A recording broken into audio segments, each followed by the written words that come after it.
Syarikat minyak dan gas di Sarawak digesa menerapkan Pelan Hala Tuju Industri Perkhidmatan dan Peralatan Minyak dan Gas OGSE Kebangsaan 2021-2030 untuk pelaksanaan strategi dan amalan perniagaan yang mampan di negeri ini. Premier Sarawak Datuk Patinggi Tan Sri Abang Johari Tunopeng berkata, inisiatif di dalam pelan tersebut akan membantu pemain industri tempatan untuk memanfaatkan kecekapan dan mengembangkan perniagaan mereka secara mampan.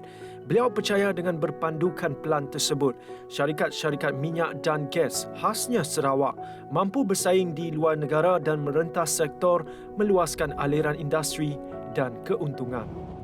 Penguasaan bahasa Inggeris perlu diperkukuhkan sejajar dengan perkembangan pesat teknologi digital selain berperanan penting dalam medium komunikasi pada peringkat antarabangsa.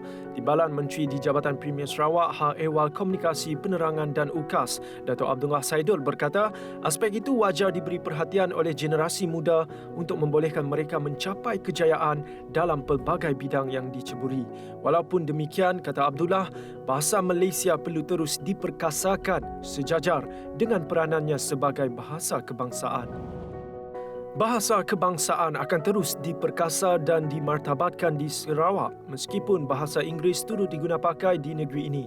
Menurut Timbalan Menteri di Jabatan Premier Sarawak Undang-Undang MA 63 dan Hubungan Negeri Persekutuan, Datuk Sharifah Hasidah Said Aman Ghazali, keputusan yang dibuat kepimpinan negeri sebelum ini tidak bermakna bahasa Melayu akan dipinggirkan. Sebaliknya, ia akan terus diangkat. Mengulas lanjut, Sharifah Hasidah berkata, keputusan yang dibuat oleh Premier Sarawak Datuk Patinggi Tan Sri Abang Johari Tunopeng merupakan satu pendekatan yang perlu untuk memperluaskan daya komunikasi rakyat Sarawak terutamanya pada peringkat antarabangsa. Ujar beliau, pendekatan berkenaan adalah idea yang bernas kerana ia secara tidak langsung membantu dalam aspek perdagangan dan pendidikan. Namun begitu, beliau menegaskan bahasa kebangsaan akan tetap diutamakan dan tidak dipinggirkan selari dengan perlembagaan persekutuan. Berhubung isu keselamatan makanan dunia, Singapura kini sedang mencari sumber alternatif lain untuk memenuhi keperluan makanannya. Bagi mencapai matlamat ini, Singapura bersedia menjalinkan kerjasama dalam bidang pertanian dengan negeri Sarawak.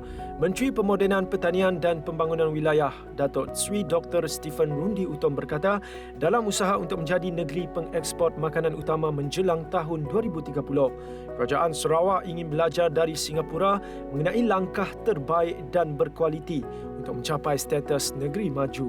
Jelas Dr. Rundi lagi, Sarawak merupakan pilihan terbaik bagi Singapura untuk menjalinkan kerjasama dalam bidang pertanian kerana keluasan tanah, keperluan sumber manusia serta bahasa Inggeris yang digunakan di Sarawak. Justeru beliau berharap pekebun dan petani dapat melihat potensi masa depan Sarawak.